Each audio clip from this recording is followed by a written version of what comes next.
वक्फ कानून पर supreme court में सुनवाई है। 16 अप्रैल को अर्जियों पर सुनवाई होगी। सुप्रीम कोर्ट जमयत की अर्जी पर सुनवाई करेगा।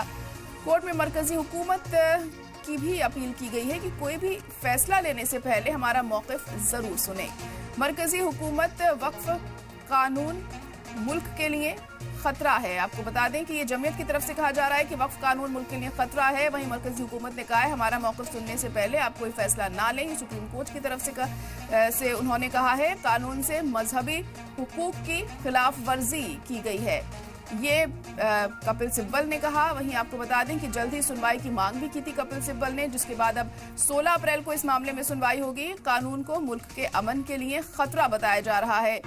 जो लोग इसकी मुखालफत कर रहे हैं उनका कहना है कि ये मुल्क के अमन के लिए खतरा है और हमें यकीन है कि कोर्ट से हमें इंसाफ मिलेगा। तो जमीयत उलमा हिंद की अर्जी में ये कहा गया है कि ये जो कानून है ये मुल्क के अमन के लिए खतरा है और अपील भी की गई है कपिल सिब्बल के जरिए कि इस मामले में जल्द से जल्द सुनवाई हो। हालांकि अब 16 अप्रैल को इस मामले की सुनवाई होती है, तो क्या कुछ होता है उस दौरान अहम होगा देखना।